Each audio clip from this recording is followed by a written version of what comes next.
पहले राम मंदिर, फिर ज्ञानवापी मस्जिद और फिर मथुरा की शाही ईदगाह मस्जिद। आजकल पूरे देश में यही चर्चा हो रही है कि हमारे देश की बड़ी बड़ी मस्जिदों के नीचे सैकड़ों और हजारों मंदिरों की तबाही की कहानियां दबी हुई हैं, दफन हैं। ये वो कहानियां हैं जो हमारे देश के इतिहासकारों ने और सरकारों ने कभी भी हम तक पहुंचने नहीं दी। और अब जब भारत अपनी आजादी के 75 वर्ष पूरे करने वाला है, तब जाकर हमारे देश में जागृति आनी शुरू हुई है। आज हम आपको दिल्ली में स्थित कुतुब मीनार की पूरी कहानी सुनाएंगे। कुतुब मीनार भी हमारे देश में उतनी ही मशहूर है जितना कि ताजमहल है। आपने अपने स्कूल में इतिहास की किताबों में ये जरूर पढ़ा होगा कि इसे कुतुबुद्दीन ऐबक ने बनवाया था, लेकिन किसी ने आपको यह नहीं बताया होगा कि इस कुतुब मीनार के नीचे भी मंदिरों के दमन का एक और इतिहास दबा हुआ है। इसलिए आज कुतुब मीनार का डीएनए टेस्ट देखिए। आज हमने कुतुब मीनार से जुड़े इस ऐतिहासिक विवाद की जड़ तक जाने की कोशिश की है, इसलिए इसमें सुनी सुनाई बातें नहीं हैं। जो सच्चाई है और जो सबूत हैं, उनके साथ आज मैं आपके सामने खड़ा हूं। और इसके लिए हमने कई पुस्तकों की मदद ली है, बहुत रिसर्च किया है, एएसआई के 150 वर्ष पुराने दस्तावेजों को पढ़ा है जो मैं आज अपने साथ लेकर भी आया हूं, और कई इतिहासकारों से हमने बात भी की है। और इस विवाद की पृष्ठभूमि जानने के लिए आपको पहले यह समझना होगा कि यहां विवाद सिर्फ कुतुब मीनार को लेकर नहीं है। यह विवाद 24,000 वर्ग मीटर में फैले उस जमीन के टुकड़े को लेकर है जिसे कुतुब मीनार कॉम्प्लेक्स कहा जाता है, यानी कुतुब मीनार का परिसर। इस कॉम्प्लेक्स में कुतुब मीनार के अलावा एक मस्जिद भी है जिसे कुव्वत उल इस्लाम मस्जिद कहते हैं, और इसे भारत की सबसे पुरानी मस्जिद भी माना जाता है। तो आपके लिए समझने वाली बात यह है कि भारत की सबसे पुरानी मस्जिद यहां पर है, दिल्ली में मेहरौली में कुतुब मीनार परिसर में। इसके अलावा इसी परिसर में दिल्ली सल्तनत के बादशाह इल्तुतमिश का भी मकबरा मौजूद है, और यहां एक लोहे का स्तंभ भी है। खिलजी वंश के दूसरे शासक अलाउद्दीन खिलजी का मकबरा भी इसी क्षेत्र में बना हुआ है, और यहां अलाई मीनार और अलाई दरवाजा भी है जिनका निर्माण अलाउद्दीन खिलजी ने 14वीं शताब्दी में करवाया था। अलाउद्दीन खिलजी भी हिंदुओं से बहुत नफरत करता था, और उसने अपने चाचा और दिल्ली सल्तनत के उस समय के बादशाह जलालुद्दीन खिलजी की हत्या करके इस राजगद्दी पर खुद को स्थापित किया था। और वो पहला ऐसा मुस्लिम शासक था जिसने दिल्ली सल्तनत का विस्तार दक्षिण भारत के कुछ हिस्सों तक भी कर लिया था, और कई हिंदू राजाओं को बड़ी लड़ाइयों में इसने हराया था। इनमें चित्तौड़ के राजा रावल रतन सिंह का नाम भी शामिल है, जिनकी पत्नी का नाम था पद्मावती। पद्मावती पर एक फिल्म भी बनी थी। हमारे देश में लोग इतिहास तो पढ़ते नहीं है, लेकिन कई बार हिंदी फिल्मों के जरिए उन्हें इतिहास की थोड़ी बहुत जानकारी हो जाती है। तो आपने पद्मावती नाम की जो फिल्म देखी होगी, वो भी इसी कहानी पर आधारित थी। और पद्मावत काव्य के अनुसार पद्मावती ने अलाउद्दीन खिलजी से ही खुद को बचाने के लिए जौहर कर लिया था, यानी वो राजा रावल रतन सिंह की मृत्यु के बाद आग में कूद गई थी अपने आप को अलाउद्दीन खिलजी से बचाने के लिए। और खिलजी ने भी भारत में कई मंदिरों को तुड़वाया, और उसके कार्यकाल में कुतुब मीनार परिसर का भी विस्तार हुआ, यानी 24,000 वर्ग किलोमीटर के इस क्षेत्र में कई तरह के स्मारक हैं, और दावा है कि ये सभी उस स्थान पर बने हुए हैं जहां पहले 27 हिंदू और जैन मंदिर हुआ करते थे। तो ये पूरी पृष्ठभूमि आपके सामने है। असल में 11वीं शताब्दी में तोमर वंश के शासक अनंगपाल तोमर ने दिल्ली के सबसे पुराने शहर लालकोट की स्थापना की थी, और कुतुब मीनार इसी लालकोट क्षेत्र के दायरे में आता था। तोमर वंश के बाद पृथ्वीराज चौहान ने दिल्ली पर शासन किया, और उनके कार्यकाल में इस लालकोट शहर का और भी ज्यादा विस्तार हुआ। यह बात 12वीं शताब्दी की है, जब किला राय पिथौरा का भी निर्माण हुआ था। आज यह किला कुतुब मीनार से लगभग 5 किलोमीटर की दूरी पर है। तराइन की दूसरी लड़ाई में जब पृथ्वीराज चौहान मोहम्मद गौरी से युद्ध हार गए, तो दिल्ली पर मुस्लिम आक्रमणकारियों ने अपना कब्जा कर लिया, और यहीं से हिंदू और जैन मंदिरों को नष्ट करने की शुरुआत हुई। भारत की सरकार खुद ये मानती है कि आज दिल्ली में जिस स्थान पर कुतुब मीनार मौजूद है, वहां पहले 27 हिंदू और जैन मंदिर हुआ करते थे, लेकिन वर्ष 1192 में कुतुबुद्दीन ऐबक ने यह तय किया कि वो इन सभी मंदिरों को तोड़कर यहां एक भव्य और विशाल मस्जिद का निर्माण करवाएगा।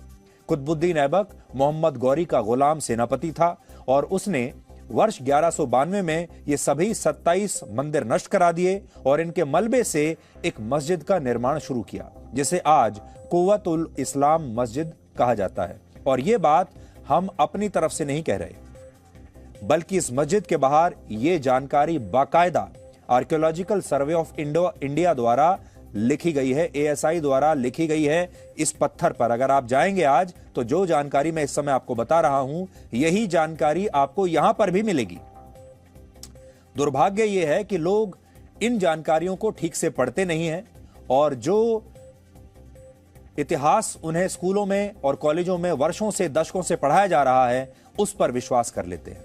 अगर आप कुतुब मीनार गए हैं तो आपने भी इसके बारे में यहां पर जरूर पढ़ा होगा। इस मस्जिद का निर्माण वर्ष 1192 में शुरू हुआ था और 1198 तक यह मस्जिद बनकर तैयार हो गई थी। यानी यह मस्जिद कुतुब मीनार से पहले बनाई गई। तो नोट करने वाली बात यह है कि यह मस्जिद कुतुब मीनार से पहले बनी और मोहम्मद गौरी के अफगानिस्तान लौटने के बाद जब दिल्ली सल्तनत की स्थापना हुई और कुतुबुद्दीन ऐबक ने खुद को स्वतंत्र सुल्तान घोषित कर दिया, तब कुतुब मीनार का निर्माण शुरू हुआ और यह मीनार उसी जगह पर बनाई गई जहां पहले मंदिर हुआ करते थे। भारत सरकार के मुताबिक यह मीनार वर्ष 1202 में बननी शुरू हुई थी और कुतुबुद्दीन ऐबक के समय में इस मीनार का केवल एक निचला हिस्सा ही बन पाया था। इसके बाद जब इल्तुतमिश दिल्ली सल्तनत का बादशाह बना तो उसने इस मीनार की 3 और मंजिलों का निर्माण कराया और बाद में जब फिरोज शाह तुगलक दिल्ली का बादशाह बना तो उसने भी 15वीं शताब्दी में इसकी 5वीं और आखिरी मंजिल का निर्माण करवाया। और अगर आज आप देखेंगे तो कुतुब मीनार में 5 मंजिलें ही हैं। हालांकि ASI के पूर्व रीजनल डायरेक्टर धर्मवीर शर्मा का यह कहना है कि कुतुब मीनार पहले विष्णु स्तंभ हुआ करता था, जिसे 5वीं शताब्दी में गुप्त साम्राज्य के राजा विक्रमादित्य ने बनवाया था। और इस बात के कुछ ऐतिहासिक दस्तावेज भी मौजूद हैं। माना जाता है कि विष्णु स्तंभ सूर्य और नक्षत्रों का अध्ययन करने के लिए बनाया गया था और इसी वजह से कुतुब मीनार में 25 इंच का झुकाव है और यह मीनार 73 मीटर ऊंची है। एक और बात, ऐतिहासिक दस्तावेजों से यह बात भी स्पष्ट होती है कि आज कुतुब कॉम्प्लेक्स में जितने भी स्मारक और मस्जिद हैं, वो सभी मंदिरों को तोड़कर बनाए गए हैं। आजादी से पहले ASI ने कुतुब मीनार कॉम्प्लेक्स का 3 बार सर्वे किया था। अब यहां आप ये याद रखिएगा, ये सर्वे हम कोई आज के सर्वे की बात नहीं कर रहे हैं। ये सर्वे आजादी से पहले हुआ था जब भारत पर अंग्रेजों का शासन था और इस दौरान हर सर्वे रिपोर्ट में यह बात दोहराई गई कि कुतुब मीनार एक हिंदू मीनार है और उसके पास बनी मस्जिद का ढांचा तोड़े गए मंदिरों के अवशेषों से बना है। और आज ये सारे दस्तावेज मैं अपने साथ लेकर आया हूं और इसमें सबसे अहम है वर्ष 1871 में हुआ सर्वे, जिसका नेतृत्व उस जमाने के ब्रिटिश इंजीनियर J.D. बेगलर ने किया था। वो अपनी इस रिपोर्ट में 5 बड़ी बातें लिखते हैं और वही रिपोर्ट आज मैं लेकर आया हूं। मेरे हाथ में वही रिपोर्ट है। इसमें लिखा है, उनका नाम लिखा है report for the year 1871 to 72, ये इसमें लिखा है। और J.D. Beglar, assistant archaeological survey of India.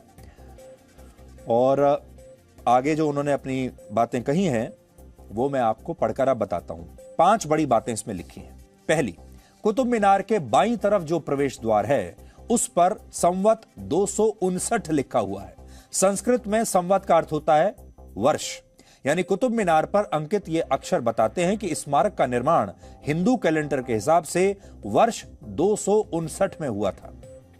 दूसरी बात, कुतुब मीनार की दीवारों पर अलग अलग आकृतियों वाले पत्थर लगे हैं जिन पर अरबी भाषा में कुछ लिखा हुआ है और वर्ष 1871 की सर्वे रिपोर्ट के मुताबिक ये पत्थर और आकृतियां जिस दीवार पर इस्तेमाल हुई हैं उस पर घंटियां, कमल का फूल और त्रिभुज के आकार के निशान बने हुए थे जो गुप्ता राजवंश के समय के हो सकते हैं। इसलिए हो सकता है कि मुस्लिम शासकों ने इन निशानों को छुपाने के लिए ऐसा किया हो। तीसरी बात इसमें जो लिखी है, 1871 में कुतुब मीनार के पास खुदाई के दौरान ASI को हिंदू देवी लक्ष्मी की 2 मूर्तियां मिली हैं, यानी हिंदू देवी लक्ष्मी की 2 मूर्तियां इसी साइट से मिली। और चौथी बात, अरब के खोजी यात्री इब्न बतूता ने खुद यह माना था कि कुतुब मीनार के परिसर में पहले 27 हिंदू और जैन मंदिर हुआ करते थे और इस बात का जिक्र इस रिपोर्ट में भी किया गया है। तो यह रिपोर्ट मेरे सामने है, जो मैं इसकी जो मुख्य बातें हैं वो मैंने आपको पढ़कर बताई हैं और इसके अंदर क्या क्या लिखा है वो खुद कह रहे हैं। In my opinion is, and it is only an opinion, unsupported by any facts, that where these Arabic inscriptions exist, there originally existed bold projecting bands of sculpture, and that in cutting away the Hindu sculpture, the Mohammedans so reduced the stone in thickness as to present the characters it now does. ऐसा इसमें इन्होंने लिखा है। ये भी इसमें ये बात कहते हैं कि मेरे पास फैक्ट्स तो नहीं है, लेकिन जो मैंने देखा है उससे ऐसा ही प्रतीत होता है। फिर उन्होंने इब्न बतूता को कोट किया है, जो कहते हैं कि before the taking of Delhi it had been a Hindu temple which the Hindus call इलबुत खाना, but after that event it was used as a mosque. The inscription over the east gate records the destruction of 27 Hindu temples to build the mosque, which there refers only to the inner enclosure, for the outer one was afterwards built or converted into a mosque by Iltutmish. Presenting B News app, available on Google Play and App Store. Download it now.